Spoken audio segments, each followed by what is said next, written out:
আসসালামু আলাইকুম। এটিএন বাংলা গ্রামগঞ্জের খবরে সবাইকে স্বাগত জানাচ্ছি। আমি ওয়াহিবা রায়ান। শুরুতেই সংবাদ শিরোনাম। উজানের ঢল আর বৃষ্টিতে পানি বাড়ছে তিস্তায়। খুলে দেওয়া হয়েছে ব্যারেজের ৪৪টি জলকপাট। বেড়িবাঁধ ধসে সাতক্ষীরার ৩০ গ্রাম প্লাবিত। অন্তর্বর্তী সরকারের কর্মকাণ্ডকে প্রশ্নহীন রাখার চ্যালেঞ্জ তাদেরই নিতে হবে। ঝিনাইদহে ভার্চুয়ালি বক্তব্যে হুঁশিয়ারি তারেক রহমানের। আওয়ামী লীগ দলবাজ কর্মকর্তাদের অপসারণের দাবি। জাতির প্রত্যাশা ও চেতনার বাইরে অন্তর্বর্তী সরকারকে কোনো কাজ না করার আহ্বান জামাতে ইসলামের আমিরের। ঐক্যবদ্ধ সমাজ গড়ার প্রত্যয়। এবং দুর্গাপুজো উপলক্ষে বেনাপোল স্থলবন্দর দিয়ে ভারতে গেল দ্বিতীয় চালানের ২৫ মেট্রিক টন ইলিশ। শুনছিলেন সংবাদ শিরোনাম, এবার বিস্তারিত। উজানের ঢল আর টানা বৃষ্টিপাতে বাড়ছে তিস্তা নদীর পানি। আজ বেলা ১২টায় তিস্তা ব্যারেজের ডালিয়া পয়েন্টে নদীর পানি বিপদসীমার ৫ সেন্টিমিটার নিচ দিয়ে প্রবাহিত হচ্ছিল। নদীর পানি নিয়ন্ত্রণে রাখতে খুলে রাখা হয়েছে তিস্তা ব্যারেজের ৪৪টি জলকপাট। পানি উন্নয়ন বোর্ড ডালিয়া বিভাগের বন্যা পূর্বাভাস ও সতর্কীকরণ কেন্দ্র জানায়, শুক্রবার বিকেল থেকে বাড়তে থাকে তিস্তা নদীর পানি।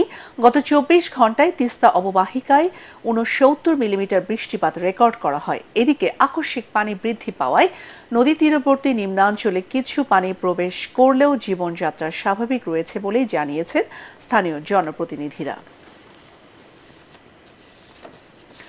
প্রবল বৃষ্টি আর উজানের ঢলে বেতনা নদীর বেড়িবাঁধ ধসে প্লাবিত হয়েছে সাতক্ষীরা ৩০টি গ্রাম। ফলে পানিবন্দী হয়ে মানবেতর জীবন যাপন করছে এসব এলাকার প্রায় ২.৫ লাখ মানুষ। বেড়িবাঁধ সংস্কারের চেষ্টা চলছে বলে জানিয়েছে স্থানীয় পানি উন্নয়ন বোর্ড। সাতক্ষীরার প্রতিনিধি এম কামরুজ্জামানের রিপোর্ট, জানাচ্ছেন ফারহিন ইসলাম টুম্পা। ধসে পড়ার ২ সপ্তাহ পার হলেও এখনও মেরামত হয়নি বেতনা নদীর বেড়িবাঁধ। সে কারণে পানিতে ডুবে গেছে সাতক্ষীরা সদর, তালা ও আশাশুনি উপজেলার অন্তত ৩০টি গ্রাম। দেখা দিয়েছে সুপেয় পানি আর খাদ্য সংকট। ভেসে গেছে মাছের ঘের, ফসলি জমি। এই ভেড়িবাঁধ কিন্তু আজ ১২ দিন হতে চলেছে এই ভেড়িবাঁধ ভেঙে গিয়েছে। এই রিং ভেড়ি করে দিয়ে মাটিগুলো সব টেনে নেওয়ার কারণে আজকের আমাদের কপালে আজকের এই দুর্গতি। আমরা স্কুলের ভিতরে গরু তুলেছি, ছাগল তুলেছি। এখানে বাচ্চা কাচ্চা, আমার বাচ্চা কাচ্চাও যা আসা অসুবিধে। এই পর্যন্ত কোনো প্রশাসনের পক্ষ থেকে আমাদের এখানে কোনো লোকজন আসে নাই। আর আমাদের যে জমি জায়গা জানা যায় সব জলের তলায়, আমাদের দাঁড়ানোরও কোনো জায়গা নেই। কি করি বাঁচবো? কোনো বাড়ি না, গরু বাচ্চার কোনো ক্ষেত্রে নেই, দেখো সব পরের বাড়ি। ভেঙে যাওয়া বেড়িবাঁধ দ্রুত সংস্কারের আশ্বাস দিয়েছেন পানি উন্নয়ন বোর্ডের স্থানীয় কর্মকর্তারা। মেশিন আছে, সব কিছু আছে, ওটা আসলে আমরা পুনরায় বলার ড্রাইভিং করে আমাদের নেক্সট কার্যক্রম হবে যে বস্তা রেডি করা হচ্ছে। দেখেন আমাদের বস্তাগুলো কিন্তু সব রেডি করে পাশে রাখা হয়েছে। এখন বলাটা ড্রাইভ করে একটা খাঁচা বানিয়ে আমরা আবার পুনরায় ওই জিও ব্যাগ দিয়ে সিল করার চিন্তা করতেছি। বাঁধ সংস্কার করে অবিলম্বে তাদের রক্ষার দাবি জানিয়েছেন এলাকাবাসী। Bureau report, ATN Bangla.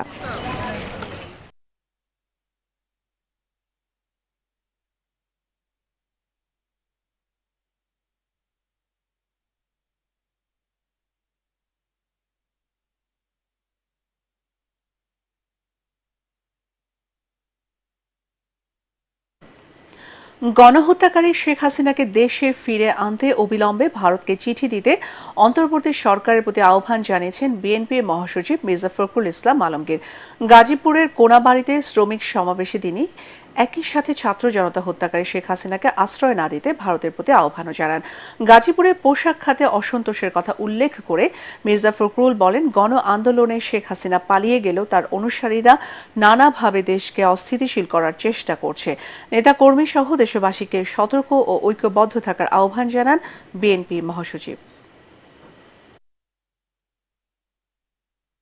ভারতের কাছে অনুরোধ করেছি যে আপনি এমন একজন খুনি যে জায়গা দেবেন না, গণহত্যা যে করেছে তাকে জায়গা দেবেন না, যে আমাদের বাংলাদেশে গণতন্ত্র ধ্বংস করেছে, মানুষকে খুন করেছে। বর্তমানে যে আমাদের অন্তর্বর্তীকালীন সরকার আছে তার কাছে আহ্বান জানাবো, আপনারা অবিলম্বে এই গণহত্যাকারী শেখ হাসিনাকে দেশে ফিরিয়ে নিয়ে এসে অভিযোগগুলোর ভিত্তিতে তার বিচারের দাবিতে ভারতের কাছে চিঠি দেন তাকে ফেরত দেওয়ার জন্য।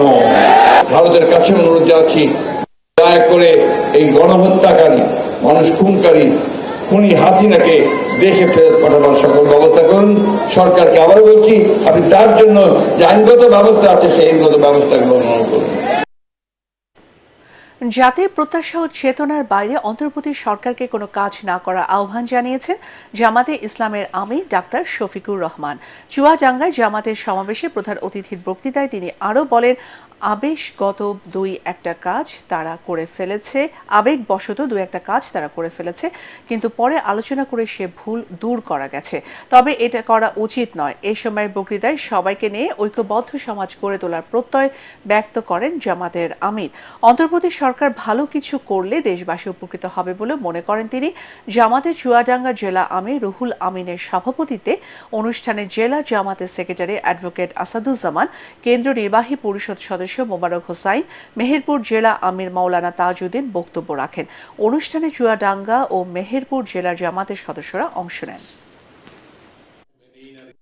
তারা এ দেশেরই মানুষ, আর আমরা দেশবাসী মিলে অক্ষমতের ভিত্তিতে তাদের উপরেই দায়িত্ব দিয়েছি। সুতরাং তারা যদি ভালো কিছু করেন তাহলে দেশবাসী উপকৃত হবে, আমি উপকৃত হব, আপনি উপকৃত হবেন। কিন্তু তারা যদি কোনো ভুল করেন আমরা তাদেরকে ধরে দেব, সংশোধন করে দেব। কিছু বিষয় এরকম আমাদের দৃষ্টিতে এসেছে, আমরা তাদেরকে পরামর্শ দিয়েছি এবং আমরা তার ইতিবাচক ফল পেয়েছি। তো মানুষ হিসেবে তাদের জন্য আমাদের দোয়া করা উচিত, তারা যেন জাতির প্রত্যাশা এবং আবেগের বাইরে কোনো কাজ না করে, জাতির চেতনাকে তারা যেন ধারণ করেন, 24 বিপ্লবের চেতনাকে তারা যেন সম্মান করেন। আমরা তাদের কাছে সেইটুকুই আশা করি। তবে আবেগবশত মাঝে মধ্যে দুই একটা জিনিস হয়ে যাচ্ছে, এটা হওয়া উচিত না। পাবনা জেলা জামাতের রোকন সম্মেলন 2024 অনুষ্ঠিত হয়েছে। সকালে পাবনা সরকারি এডওয়ার্ড কলেজ মাঠে সম্মেলনের প্রধান অতিথি ছিলেন জামাতে ইসলামের আমির ডাক্তার শফিকুর রহমান। দলের সহকারী সেক্রেটারি জেনারেল মাওলানা রফিকুল ইসলাম খান, পাবনা জেলা জামাতে ইসলামের আমির অধ্যাপক আবু তালেব মন্ডল ও সেক্রেটারি প্রিন্সিপাল ইকবাল হুসাইন, স্থানীয় নেতারা সম্মেলনে বক্তব্য রাখেন।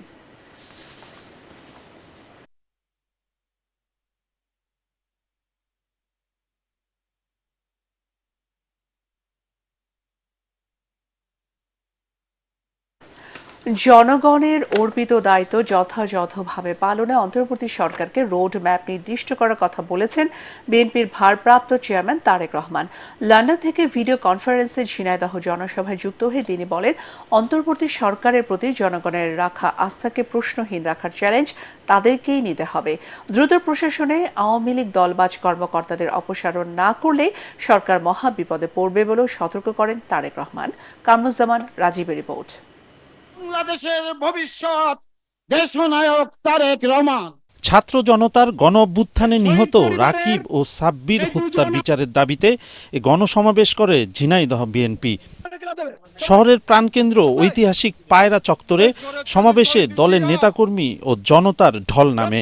লন্ডন থেকে ভিডিও কনফারেন্সে সমাবেশে যোগ দেন বিএনপির ভারপ্রাপ্ত চেয়ারম্যান তারেক রহমান। বৈরী আবহাওয়ার কারণে সংক্ষিপ্ত বক্তব্যে তিনি বলেন, সবার সমর্থনে আসা অন্তর্বর্তী সরকারকে তাদের প্রতি রাখা আস্থা রক্ষা করতে হবে। মানুষের প্রত্যাশা পূরণে তাদের সতর্ক থাকার আহ্বান জানান তারেক রহমান। সকলের সমর্থনই এসেছে বর্তমানের অন্তর্বর্তীকালীন সরকার এবং সঙ্গত কারণেই তাদের প্রতি সেদিনও আমাদের সমর্থন ছিল, আজও আমাদের সমর্থন থাকবে।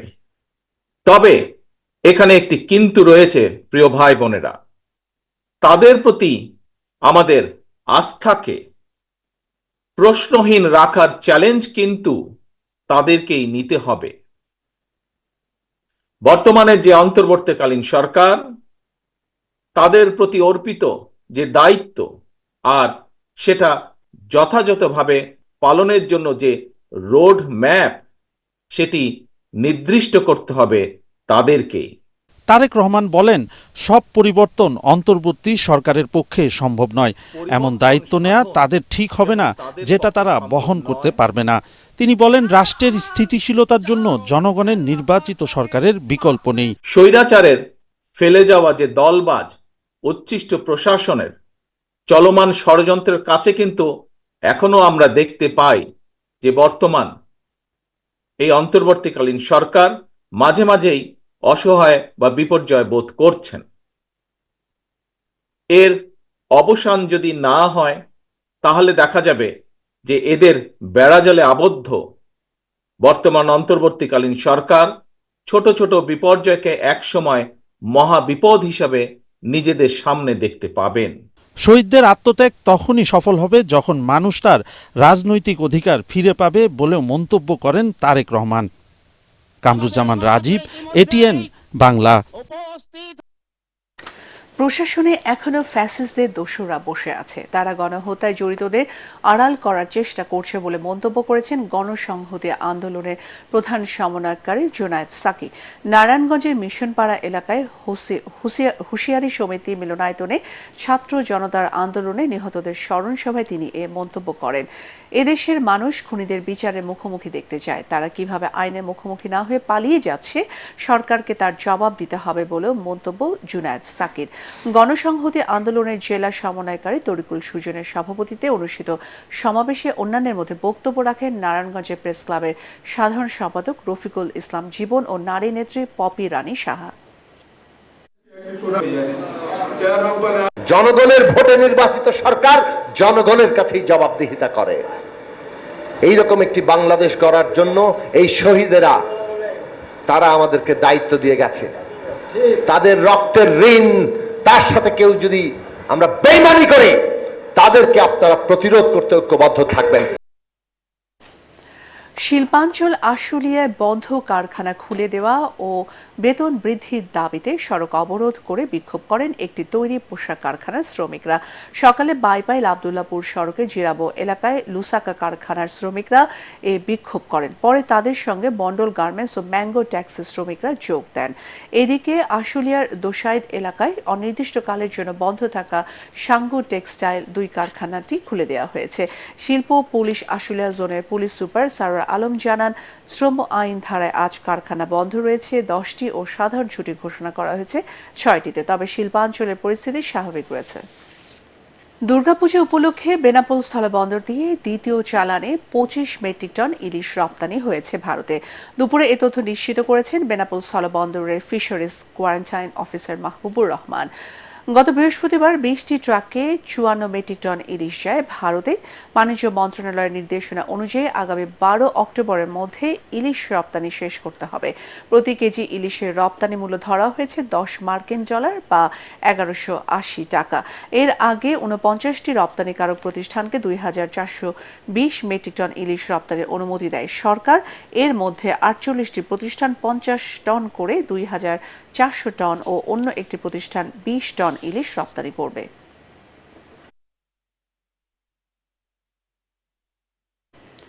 নড়াইলে অভিযান চালিয়ে বিবাদমান 2টি গ্রুপের কাছ থেকে একটি স্নাইপার স্কোপযুক্ত রাইফেল সহ বিপুল পরিমাণ দেশীয় অস্ত্র উদ্ধার করেছে সেনাবাহিনী।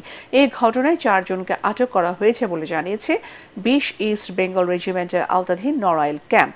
স্থানীয়রা জানায়, নয়ারগাতি থানায় খাসিয়াল গ্রামের শেখ ও মোল্লা বংশের মধ্যে আধিপত্য বিস্তার নিয়ে দ্বন্দ্ব চলছিল। শুক্রবার রাতে শেখ বংশের মিলন শেখকে বাজার থেকে ফেরার পথে কুপিয়ে জখম করে মোল্লা বংশের লোকেরা।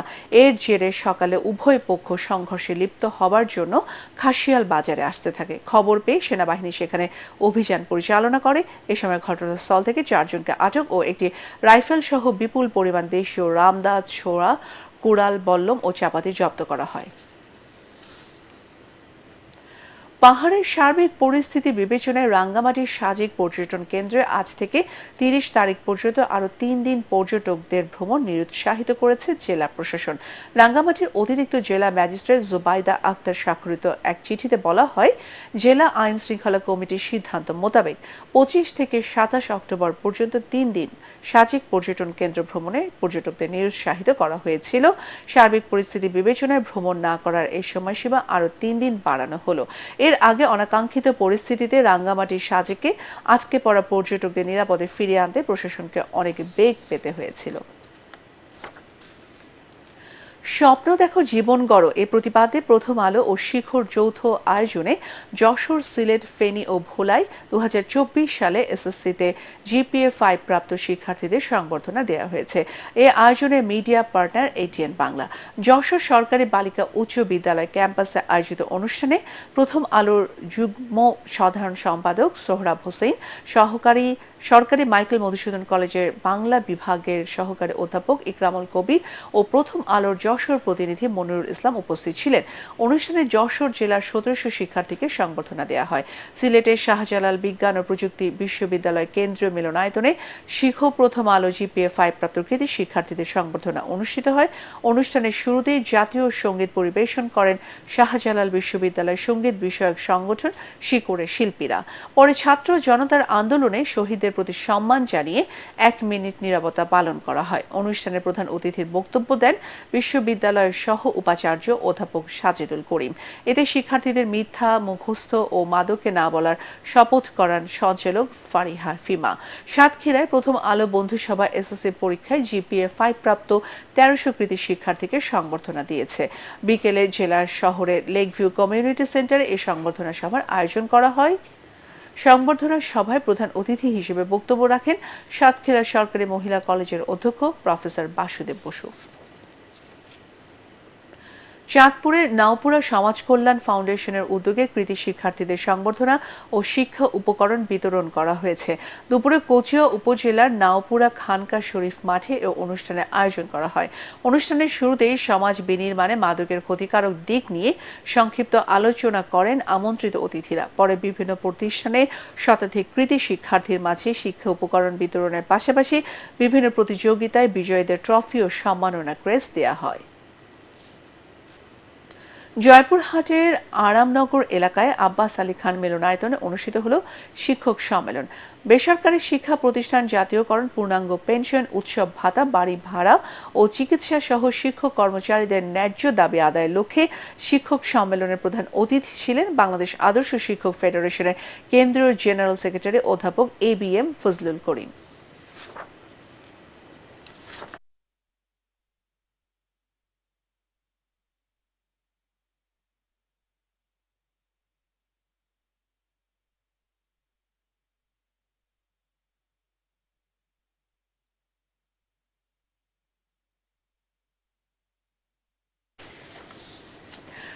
ঝালকাঠিতে আলোচনা সভা, কবিতা আবৃত্তি সহ নানা আয়োজনে কবি কামিনী রায়ের 91তম মৃত্যুবার্ষিকী পালিত হয়েছে। সকালে জেলা গ্রন্থাগারে এ অনুষ্ঠানের আয়োজন করা হয়। এতে সার্বিক সহযোগিতা করে ঝালকাঠি কবিতা চক্র। অনুষ্ঠানে জেলা প্রশাসক আশরাফুর রহমান ও পুলিশ সুপার উজ্জ্বল কুমার রায় সহ লেখক, কবি, গবেষক ও সাংস্কৃতিক ব্যক্তিত্বরা উপস্থিত ছিলেন।